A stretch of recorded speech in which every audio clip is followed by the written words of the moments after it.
Olá pessoal, então vamos agora dar início à nossa interpretação textual. Como é que vai ser feito aqui? Como vocês têm no livro de vocês interpretação textual 1 e 2, esse vídeo vai compor a interpretação textual 1 e 2, tudo bem? Então, como é um assunto um pouco mais curto, que é mais para entendimento de vocês, não existe muito como é que eu posso fazer ou ajudar vocês, ou auxiliá-los a interpretar um texto. São dicas. Então o livro ele organizou, em capítulos aqui algumas dicas para que vocês possam interpretar textos de forma mais embasada, digamos assim, entendeu? Mais embasado teoricamente. Então ele apresentou aqui para nós na página capítulo 7, interpretação textual 1, ele apresenta aqui, deixa eu ver aqui o número da página, não dá para ver, né? Mas é a página 97, tudo bem? Então, olha só, ele deu aqui para nós um texto, então leia o texto atentamente e após ler o texto, continue o vídeo, tudo bem? E aqui na página seguinte, ele apresenta algumas coisas sobre o assunto. O que ele vai falar aqui? Competência linguística. O que seria competência linguística? Se observarem mais embaixo, ele vai dizer que, para Chomsky, competência linguística é a capacidade que o falante tem de, com base em número finito de regras, produzir um número infinito de frases ou de orações. Então, vocês pegam ali uma gramática, observem que há um limite de regras, são muitas, mas elas são limitadas. E a partir dessa gramática, que é o número finito de regras, você consegue fazer infinitos livros, infinitos textos a partir dessas regras. Então, quando eu falo que um falante, uma pessoa tem uma competência linguística, quer dizer que ele sabe utilizar as regras e escrever e falar, beleza? Uma criança, se você pegar uma criança de 3 anos de idade, 4 anos de idade, por exemplo, ela não tem conhecimento da gramática em si. Ela não sabe ler, mas ela utiliza de alguma forma esse conhecimento que existe, ela tem uma competência para formar frases. Tem crianças de 3 anos que conversam muito bem. Então, quer dizer, quanto mais essa criança sabe conversar, sabe utilizar as palavras, conjugar plural, conjugar verbos, passado, presente e futuro, quer dizer que ela tem uma competência linguística para que possa produzir isso. Nós conseguimos também, com a nossa competência um pouco mais avançada, entre aspas, porque nós estudamos, entre aspas, mais, nós conseguimos fazer muito mais frases, orações do que essa criança, por nós ter um conhecimento maior sobre a gramática, nós temos uma competência maior, beleza? Então isso é a competência linguística, com um número infinito de regras, produzir um número infinito de orações. Só que também aqui ele apresenta, mais aqui embaixo, competência linguística no centro do debate. Então ele faz um comentário aqui, ele deixa claro o seguinte, olha só, um médico utiliza a norma padrão da língua na confecção de uma receita, mas pode fazer uso de uma linguagem menos formal quando estiver conversando com seu filho sobre um jogo virtual por um aplicativo móvel de mensagem. Logo, em vez de se trabalhar com conceitos arcaicos de certo e errado em língua portuguesa, serão utilizados os termos adequado e inadequado. Então, o que acontece? A partir desse contexto, nós temos que nos policiar, por exemplo, quando nós observar alguém da nossa idade, ou se for mais velho, se for uma pessoa idosa, que vai conjugar um verbo errado, que vai falar de forma errada. Olha só esse errado. Então, não seria errado, é inadequado. Então, é a questão de um preconceito linguístico que há e que não deve existir, beleza? Nós temos que nos policiar quanto a isso. Nós que já conhecemos, que isso é uma competência linguística que esse falante não tem, ou que ele nem precisa às vezes. Você vai no interior do interior de um interior, a pessoa que vai ali, por exemplo, lhe oferecer um serviço, de vender algo natural ali, tipo plantas ou frutas, ele não precisa de um conhecimento linguístico muito apurado para te vender algo. Então, é uma pessoa mais simples. Você não pode apontar o dedo para a pessoa, você está falando errado, falar menos é errado. Não, isso não existe. A questão é justamente entender que naquele conceito que ele está trabalhando, ele não precisa conjugar um verbo. Diferentemente de você aí quando for apresentar um seminário, você precisa falar bem. Aqui numa aula que seria espontâneo, né?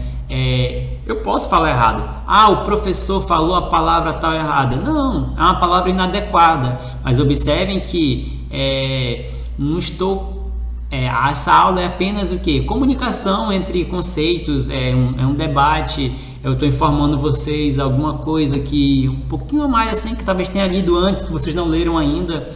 Então é uma troca de diálogo, apesar de que no momento você não pode me responder, mas presencialmente seria uma troca de convivência, de uma experiência que eu tive, de uma leitura que eu tive, ou vocês que leram uma outra coisa. Então seria isso uma aula. Eu não posso apontar para você, fale corretamente ou conjugue corretamente o verbo na segunda pessoa, entendeu? Não, desnecessário. Então existe adequação e inadequação, que é o que o capítulo aqui quer informar, e essa competência que as pessoas podem ter de escrever infinitas coisas a partir de um número limitado de regras. Então, como eu falei para vocês aqui, menos o certo do errado e o errado do certo. Então, trabalhe essa questão, porque Guimarães Rosa, vocês não chegaram a ler ainda comigo essa parte aí já do modernismo, né? Mas assim, ele trabalhou muito neologismo, que é criar palavras novas. Então, ele é um cara que uma referência de neologismo no Brasil e em língua portuguesa. Guimarães Rosa é uma referência, beleza? Bom, e aqui nós temos aqui o seguinte: a seguir estão listadas as frases comunicadas por essa parte da exposição que nós vimos lá no Museu de Língua Portuguesa. Então leia o texto calmamente, tá? Eu estou passando apenas um resumo. Então vamos ler aqui, todos têm sotaque, ainda bem. Então não vamos jogar sotaque de ninguém, porque a pessoa do interior do Pará, ele fala inho, inha, então isso aí é o de menos. O importante é que ele saiba se comunicar. Se alguém usou uma palavra, ela existe. Porque menos não existe. Bom, se uma pessoa falou que ele tem menos saudade de você, a palavra existe, ele utilizou essa palavra, beleza? A questão é que ela é inadequada. Para uma redação, por exemplo, um texto dissertativo argumentativo vai ser inadequado. Se falar e escrever é fazer-se compreender. Sim, né? O erro de hoje pode ser o acerto de amanhã. Não existem erros absolutos em língua. Então, dê uma lida nisso aqui. E mais aqui adiante, faça uma atividade para a sala, tá? Questão 1, 2, 3, 4. 4 apenas? Vamos ver aqui em diante. E 5, né? Tá, faça as questões aí da atividade para a sala. 1, 2, 3 e 4, beleza? Então é isso aí, pessoal. Muito obrigado. Dando continuidade agora, nós vamos trabalhar a aula 7 de interpretação textual 2, tudo bem? Então abram o livro de vocês na página, acho que agora dá para ver a página, na página 123, beleza? Então o que essa aula de interpretação vai trazer para nós agora? Pressupostos e subentendidos. Vamos lá. O que é pressuposto? É uma pressuposição. Então é uma suposição de algo. E também é subentendido. Deixa algo ali que dá para você ter uma outra apreensão. Beleza? Vamos ver como que isso é trabalhado na língua. Então aqui, olha só. Vou dar mais um zoom. Acompanhe o livro de vocês. Se tiver ruim para leitura, mas dá para ler aqui também.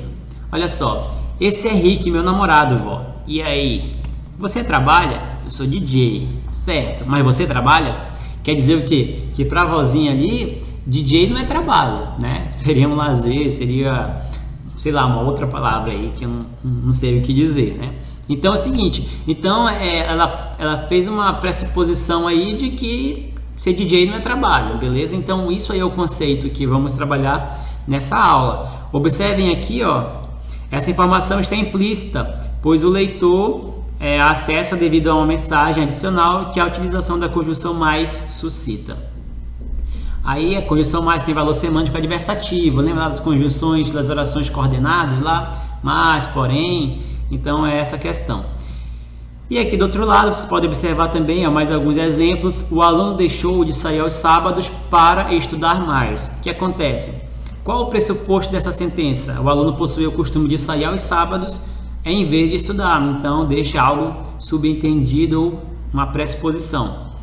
Então aqui o deixou vai indicar isso aí. Após 1 hora de provas, metade das pessoas já havia saído. Então o que acontece? Para metade dos candidatos, o término da prova ocorreu antes do tempo. Então, a partir de uma oração, de um excerto, você pode ter ali uma interpretação que está subentendida. Então, é isso que é a interpretação que essa aula quer trazer para nós. Vamos lá, que temos uma outra. Olha, Anésia, meu neto se candidatou de novo. Veio me visitar e deixou um santinho. Vê só, que rapaz bonito. Não sabia que tinha um neto candidato. Ele vem pouco aqui, é muito ocupado, coitado. A última vez que veio me ver foi em 2008? Isso, 2008, como você sabe? Então ali a Anésia, né? Ela já deixou ali ela conseguiu interpretar que esse neto aí, né? Ele é um cara que só vem em época eleitoral, né? Esses anos aí pares, né? De 2 em 2 anos, 2008, 10, 12, 14, são eleições locais ou nacionais, né? Tipo prefeito ou presidente, sei lá. Então, ela deixou aí já um subentendido isso, né? Então, é isso. Observe isso aqui, ó. A bolsa da senhora está muito pesada. A pessoa que realizou a pergunta está se candidatando a levar a bolsa da senhora. Então, são esses aspectos que serão trabalhados aqui nessa aula. Vou contar uma historinha para vocês. Eu estudava no centro, 2008, lembrei aqui. Eu estava no 3º ano do ensino médio. E eu vinha de ônibus para casa e eu saía da aula, já era meio-dia, 1 hora, e eu sentava no ônibus e sabe como que é, né? Já vinha ali quase dormindo. Mas aí é o seguinte, uma vez eu acordei assim dentro do ônibus e tinha uma senhora que estava com a barriguinha um pouquinho grande do meu lado. Eu olhei para ela e perguntei assim, né? Porque eu estava fardado, né? Então eu tinha que dar um exemplo, né? Então eu olhei para ela, a senhora está grávida? Mas eu perguntei assim, sem maldade, né? Porque se ela tivesse, eu ia levantar, ela sentaria. Aí ela falou, não estou. Aí eu fiquei puto também, né? Tipo assim, ela foi sarcástica comigo. Tipo assim, eu estou sim. Aí eu fechei o olho e fui dormir. Se ela tivesse falado que estaria, eu levantaria para ela sentar. Então é essa pressuposição, o subentendido, né? Que ela falou de uma forma sarcástica, mas eu entendi que ela estava. Mas como ela foi ignorante, aí eu também, erradamente, lógico, não façam isso em casa, erradamente, cometi esse erro. Mas aí ela deixou subentendido que estava sim, tá? Então seria isso. Então eu faço atividade para a sala, questão 1, 2, 3 e 4, beleza? E é isso aí, pessoal. Muito obrigado.